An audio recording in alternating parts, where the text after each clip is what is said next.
Halo semuanya, pada kesempatan kali ini saya akan menceritakan sebuah alur cerita film yang berjudul Bagi Satu. Dirilis tahun 2016, disutradarai oleh Sabir Khan, dan diproduksi oleh Sajid Nadia Dewala di bawah naungan Nadia Dewala Grandson Entertainment. Menceritakan seorang petarung jalanan bernama Roni yang diperankan oleh Tiger Shroff.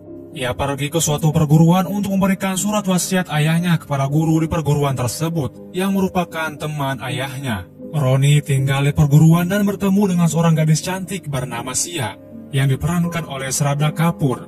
Hari demi hari mereka berdua semakin dekat. Namun di pertengahan cerita, Roni berseteru dengan Raghab yang diperankan oleh Sudhar Babu, seorang anak dari guru perguruan tersebut. Dan Roni harus melawan para petarung asuhan Raghab dan sang mesin pembunuh bayaran untuk menyelamatkan seseorang. Bagaimana keseruannya? Mari kita sikat alur cerita filmnya. Selamat menonton. Cerita dimulai dipertemukannya dua remaja di sebuah kereta. Remaja tersebut bernama Sia yang berambisi menjadi seorang aktor, dan Roni merupakan petarung jalanan. Di sini juga kita diperkenalkan dengan ayahnya Sia bernama Kurana. Di peristirahatan, Roni keluar dari kereta untuk bersantai-santai. Lagi-lagi ia memandang wajah Sia yang begitu cantik jelita. Sia begitu tersipu malu. Lalu Sia menghampiri Roni meminta untuk berhenti tebar pesona di hadapannya, mengatakan kepada Roni cukup sampai di sini untuk berharap bisa mendapatkan cintanya. Namun Roni mengatakan sebegitu cepatnya, sedangkan ia baru saja memulai. Dan pertemuan pertama mereka diselimuti rintik-rintik hujan, begitu momentum yang sangat indah.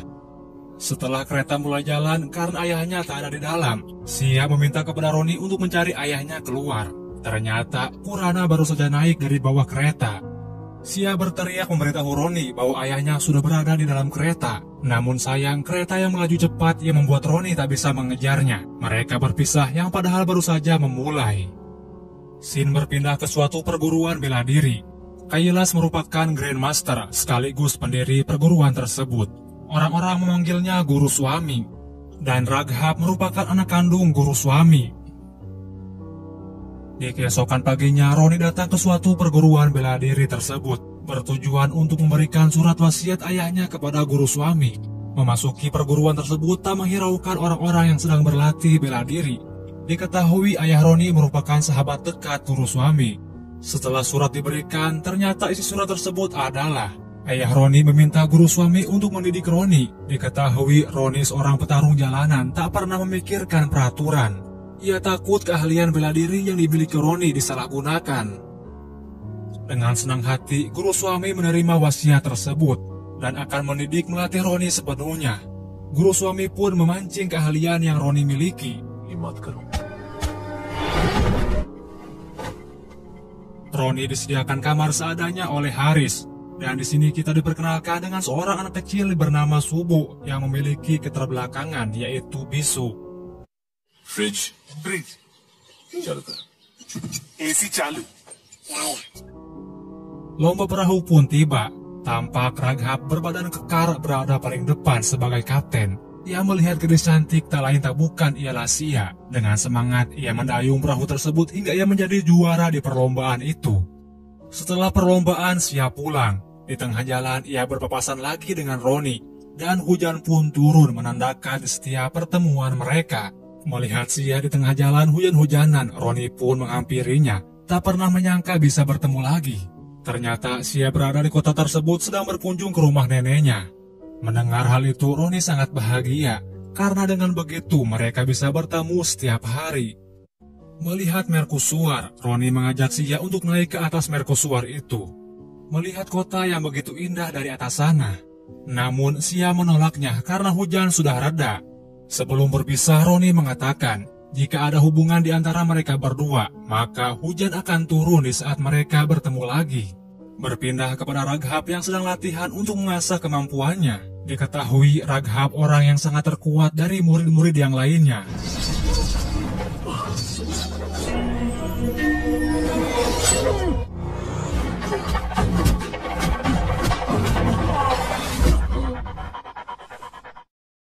Sedangkan Roni, Haris, dan Subu bersantai-santai makan malam bersama. Kebetulan Kurana yang berada di sana ikut nimbrung bersama mereka.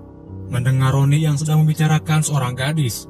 Jika wanita itu wanita idaman Roni, Kurana menyuruh Roni untuk terus mengejarnya dan tunjukkan semua cinta kepada wanita tersebut. Jangan pedulikan seorang ayahnya, yang padahal wanita tersebut adalah anaknya sendiri, yaitu Sia. Namun Kurana belum mengetahuinya. Di pagi hari, di saat murid yang lainnya sudah terbangun, Roni masih tertidur nyenyak, dibangunkan langsung oleh guru suami. Sebagai hukumannya, Roni disuruh menyediakan makanan, mengangkut persediaan makanan, mengepel lantai, dan mencuci pakaian.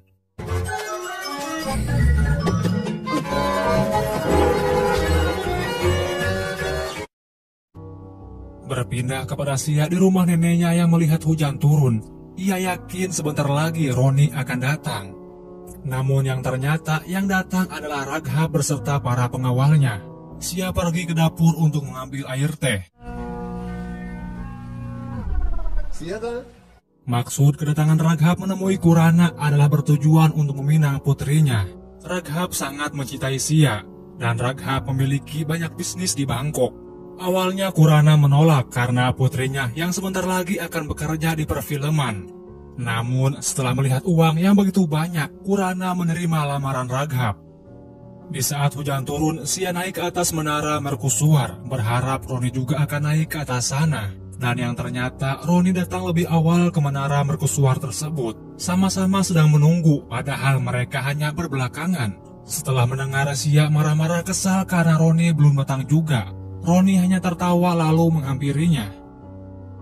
Setelah hujan reda, mereka menghabiskan waktu bersama, mengelilingi alam yang begitu indah.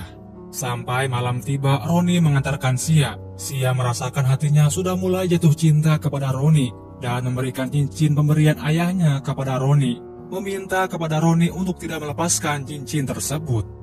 Roni pulang dengan selompoyongan karena mabuk. Ia kecewa karena guru suami belum mengajarkan apa-apa kepadanya. Ia akan pergi ke Cina untuk belajar Shaolin, karena Shaolin memiliki seni bela diri terbaik. Guru suami menjelaskan pada tahun 1542, Raja Biksu India pergi ke Cina untuk menyebarkan ajarannya. Dia mendirikan perguruan yang disebut Kuil Shaolin. Dia mengajarkan teknik 18 tangan biksu, dan itu semua bagian dari kalahari kami. Setelah guru suami mengeluarkan mabukan dari tubuh Roni, ia menasehati Roni bagaimana cara bertahan dan bagaimana cara menyerang. Untuk bisa survive, Roni harus bertahan dan menyerang. Dan meminta kepada Roni jadilah diri sendiri sebagai pemberontak atau petarung jalanan. Namun itu semua harus ada sebabnya. Dan Roni meminta guru suami untuk segera melatihnya.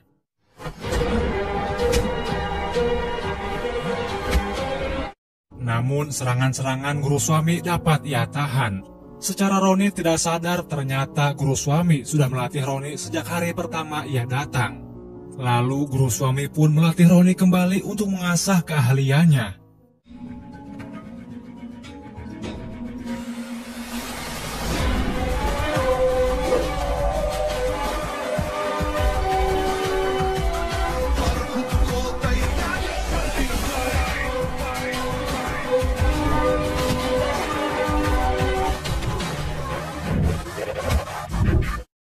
Melihat itu, Raghab memuji keahlian bela diri Roni, dan Roni sangat berterima kasih kepada guru suami yang sudah ia anggap sebagai ayah.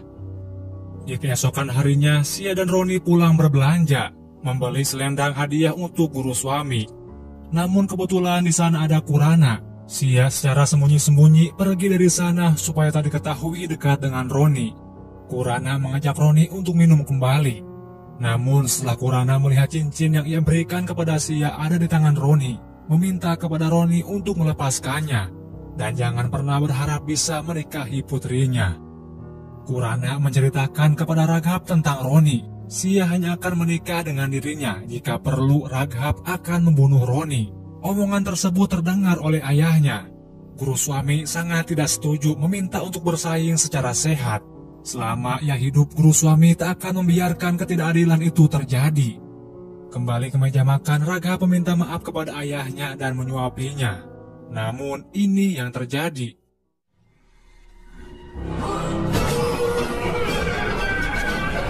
Raghab meracuni untuk membunuh ayahnya sendiri, supaya tak ada yang menghalangi untuk mendapatkan Sia dari tangan Roni. Lalu Raghab menyuruh anak buahnya untuk menculik Subu dari tangan Roni, karena itu salah satu kelemahan Roni. तुम्हारी मर्जी। Sedangkan Roni tak akan membiarkan siapapun menyakiti Subu. Ia dengan sekuat tenaga mengejar suruhan Raghab dan terjadilah perkelahian di antara mereka.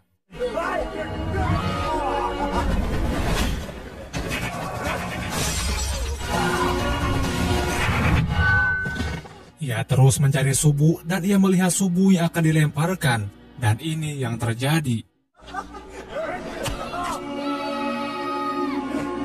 Roni berhasil menangkap Subu kembali. Dengan amarahnya, ia menyerang mereka semua.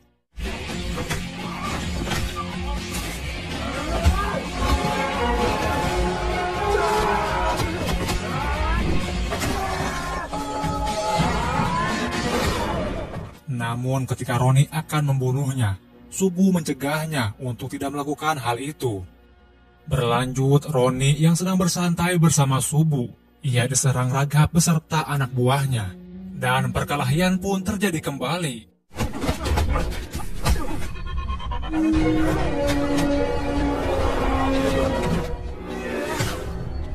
Dan Roni berlari mendekati pom bensin, menyirami mereka dengan air bensin.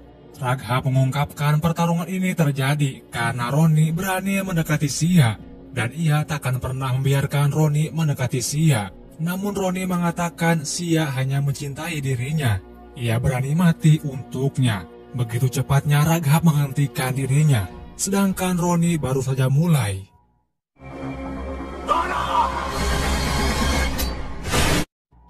Beralih ke ritual pembakaran guru suami, Roni sangat sedih harus kehilangan gurunya yang sudah ia anggap sebagai ayahnya sendiri.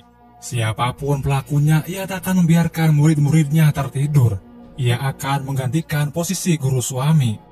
Tak lama dari itu, segerombolan polisi datang untuk menangkap Roni karena telah membuat kekacauan di pom bensin. Ternyata polisi itu polisi bayaran Raghab. Yang lebih menyakitkan lagi, Kurana juga terlibat dalam rencana penangkapan Roni. Setelah berminggu-minggu, Roni dibebaskan kembali dan menceritakan bahwa ayah Sia telah merencanakan itu semua dengan Raghab demi memisahkan mereka berdua. Dengan rasa kecewa, Roni memilih untuk meninggalkan Sia, meminta kepada Sia untuk tidak lagi menunjukkan wajahnya. Di rumahnya, Sia sangat bersedih harus berpisah dengan Roni. Kenapa ayahnya tidak setuju dengan hubungan mereka, sedangkan Roni orang yang baik. Kurana yang mendengar pembicaraan mereka membenturkan kepalanya ke tembok, bertujuan memfitnah bahwa yang melakukan semua ini terhadap dirinya adalah Roni yang balas dendam, dan juga memfitnah bahwa Roni melemparkan cincin yang telah Sia berikan tepat di wajah Kurana. Setelah mendengar penjelasan ayahnya, Sia sudah tak lagi percaya terhadap Roni, dan Sia memutuskan untuk meninggalkan kota ini besok demi meraih mimpinya sebagai aktor. Sedangkan begitu pula Roni dengan Subu akan meninggalkan kota itu sementara waktu dengan membawa rasa kecewa. Dan cincin pemberian dari Sia masih ada di jemarinya, tak seperti yang dikatakan oleh Kurana kepada Sia. Beberapa bulan kemudian, kini Sia sudah menjadi seorang aktor, menjalani syuting didampingi ayahnya. Tak lama dari itu, Raghab dan anak buahnya datang dari Bangkok untuk menagih janji Kurana. Raghab menculik Sia untuk dibawa ke Bangkok. Karena kedutaan tak bisa membantunya dengan cepat, membutuhkan waktu yang lama untuk bernegosiasi dengan pemerintahan Thailand. Dan rasa Kurana masih mempunyai satu orang yang bisa diandalkan untuk menyelamatkan Sia. Beralih di perguruan, kini Roni menjadi Grandmaster setelah kematian guru suami. Ia mendapatkan telepon dari pihak rumah sakit. Setelah di rumah sakit, dokter mengatakan bahwa hasil pengujian Subu bisa lagi kembali berbicara. Yang harus Roni siapkan sekarang adalah biaya administrasinya. Merenung harus kemana mencari uang untuk pengobatan Subu yang bisu. Tak lama dari itu, produser film Sia mendatangi Roni bahwa aktornya diculik. Meminta kepada Roni untuk menyelamatkannya. Ia siap membayar berapapun. Setelah melihat foto target yang ternyata Sia, Roni tak mau melakukannya karena masih ada perasaan kecewa. Roni sangat gelisah. Di sisi lain, ia tak mau bertemu lagi dengan masa lalu pahitnya. Sedangkan di sisi lain, ia butuh uang untuk pengobatan subuh. Dan pada akhirnya, Roni memutuskan menerima pekerjaan itu. Tapi bukan karena masih cinta kepada Sia, melainkan karena butuh uang untuk pengobatan subuh. Dan Roni pun mencari tahu mengenai Raghab dan bisnis yang dijalankannya. Singkat cerita, ia telah sampai di Bangkok. Sedangkan Sia disekap di kamar oleh Raghab. Raghab berjanji tak akan menyentuh Sia hingga pernikahan tiba. Namun Sia mengatakan menikah dengannya adalah suatu yang mustahil, tak akan pernah terjadi karena Sia tak mencintai Raghab. Mendengar itu Raghab mengatakan, "Ini kotaku, jangan pernah berpikir ada seseorang datang menyelamatkan Sia." Scene berpindah kepada seorang supir taksi yang tunanetra bernama Harry dan adik iparnya bernama Suki. Roni mendatangi sopir taksi tersebut memesan untuk mengantarkan ke suatu tempat. Tak menjadi halangan meskipun buta, ia sudah mempunyai SIM mengemudi. Ia berusaha keras untuk mengumpulkan uang untuk pulang lagi ke India, karena sudah 2 tahun ia tak pernah menjumpai keluarganya. Sesampainya di tempat tujuan yang merupakan klub pertarungan bebas milik anak buah Raghab bernama Kim Lee, Roni meminta Harry dan Suki untuk ikut masuk ke dalam, dan ia akan membayar beberapa kali lipat. Di sana sedang berlangsung pertandingan antara Lon sebagai juara bertahan dan sekaligus petarung andalan Kim Lee. Setelah pertarungan dimenangkan oleh Lon, Roni maju ke depan menantang Lon untuk bertanding.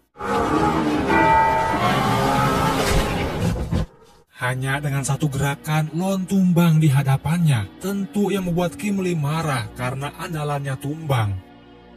Di peristirahatan, mereka bertiga merayakan kemenangan. Sedangkan Roni yang melihat cincin teringat dengan waktu yang telah ia habiskan bersama Sia. Tak lama dari itu, sekelompok Kim Lee menyerang peristirahatan mereka.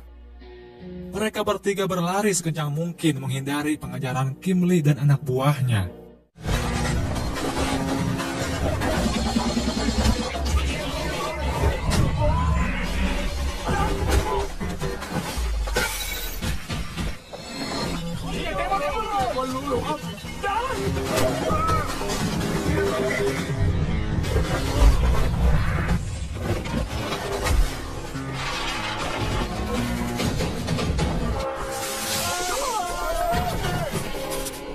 Namun sayang, Harry dan Suki tertangkap oleh Kim Lee. Tak lama itu, Roni datang untuk menyelamatkannya.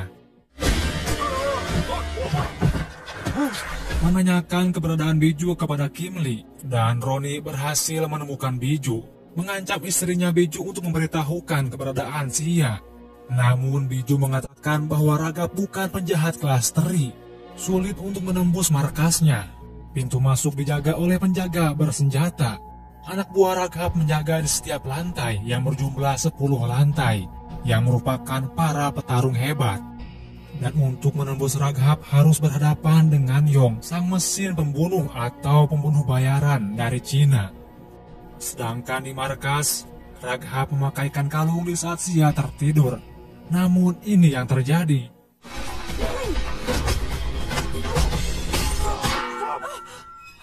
Sia terjatuh pingsan dan Biju mendapatkan telepon dari Raghab bahwa Sia dilarikan ke rumah sakit. Mendengar itu, Roni menanyakan di mana Sia dirawat. Namun Biju tak mengetahui persis di mana Sia dirawat. Dan ini yang terjadi. Roni datang ke rumah sakit menyamar menggunakan baju dokter curian. Sedangkan Kim Lee disekap di bagasi taksi Harry supaya tak membocorkan rahasianya. Yong yang mondar-mandir mencoba menghubungi adiknya yaitu Kim Lee, namun tak ada jawaban juga. Untuk tidak mengenali wajahnya, ia memakai masker lalu memasuki Sia dirawat.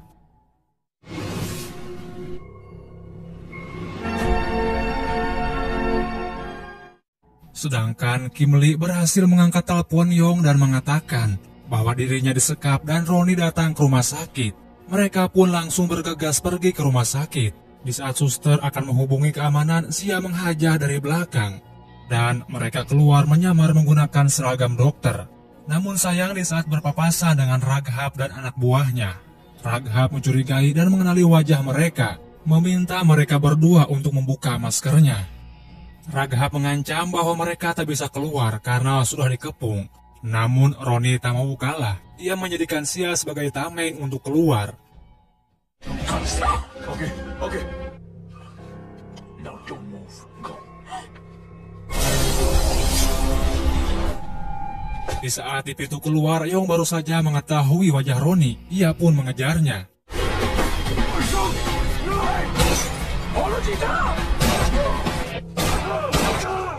Yong sangat sedih karena melihat adiknya mati tertembak tepat di depan matanya.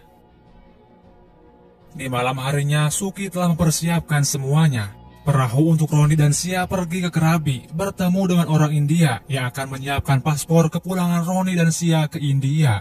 Di saat akan kepergian mereka berdua, Suki sangat bersedih karena ia juga ingin pulang ke India. Namun ia harus banting tulang dulu, mengumpulkan uang untuk bisa pulang dan menjumpai keluarganya. Melihat Suki yang bersedih, Sia memberikan kalung pemberian Raghab kepada Suki. Harganya sangat mahal.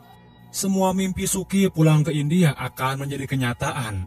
Suki sangat bahagia dan berterima kasih kepada Sia. Rasa canggung yang masih ada, Roni dan Sia di perahu duduk berjauhan. Mereka berdua masing-masing terus mengingat masa-masa kelam mereka berdua.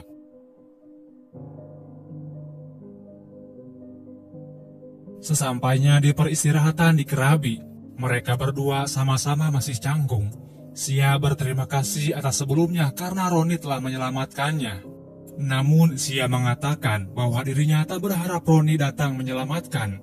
Bahkan Roni juga sama sekali tak berharap banyak hal yang ia lakukan karena dibayar. Mendengar itu, Sia sangat kecewa meminta Roni untuk pergi. Ia bisa menyelamatkan diri sendiri. Namun lagi-lagi hujan turun.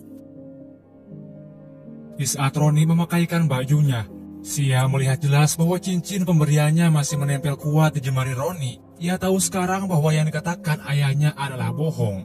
Dan Roni begitu setia mencintainya. Pada akhirnya mereka berdua saling menjelaskan kebenarannya dan baikan kembali. Di saat mereka berjalan santai berduaan, Raghab dan anak buahnya menyerang Roni. Yong dan Biju karena punya dendam kepada Roni, mereka menghajarnya.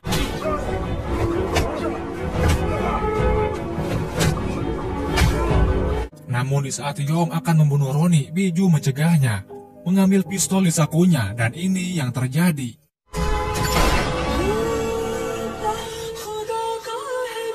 Sia sangat bersedih melihat Roni ditembak tepat di depan matanya, dan Raghab berhasil menculik Sia kembali. Raghab mengatakan sekarang tak ada lagi yang bisa menyelamatkan Sia.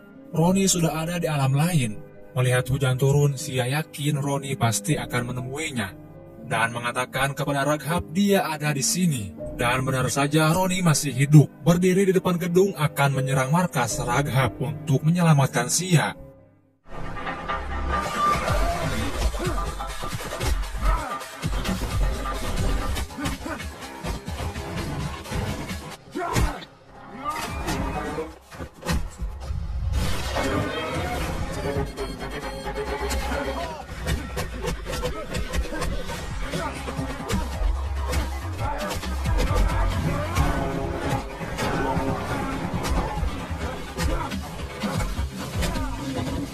Lantai demi lantai, Roni berhasil menghajar para anak buah Raghab untuk menembus pertahanan. Namun ketika di lantai 6, anak buah Raghab berhasil mengaktifkan alarmnya. Yang tentu para anak buah Raghab semuanya bersiap menyambut Roni. Di ruangan, Raghab melihat Roni masih hidup. Ia curiga terhadap Biju. Biju mengatakan karena yang Roni lakukan itu benar. Roni tak membunuh istrinya, dan Biju menembak dengan pistol kosong. Setelah itu Biju tewas dibunuh. Memasuki lantai ke-7, Roni harus berhadapan dengan para petarung.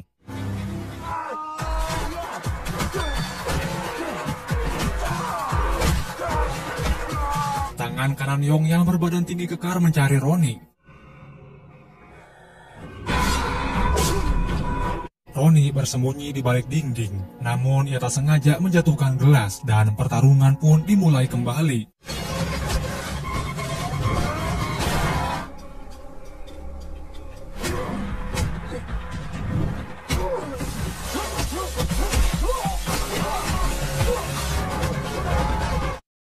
Sedangkan Sia kabur, dan tinggal giliran Yong sang mesin pembunuh dari Cina menghajar Roni.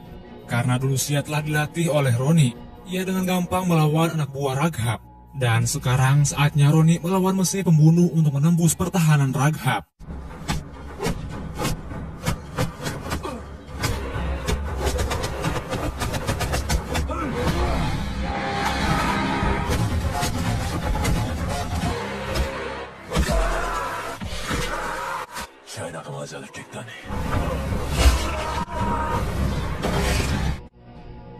Setelah itu saatnya pertarungan final. Roni harus melawan Raghab sang murid terbaik perguruan sekaligus anaknya guru suami. Awal pertarungan Roni tak bisa apa-apa mengingat Raghab orang yang terkuat dari yang terkuat. Namun ketika Roni mengetahui bahwa Raghab lah yang membunuh ayahnya sendiri atau guru suami, Roni bangkit kembali, mengeluarkan jurus yang telah diajarkan guru suami yang membuat Raghab terdiam kaku.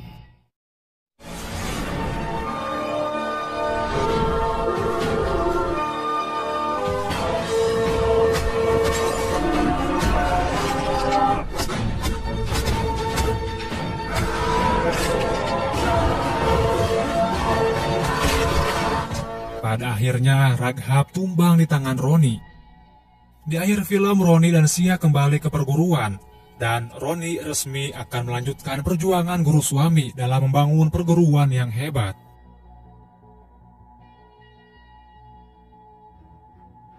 Dan itulah alur cerita film bagi 1.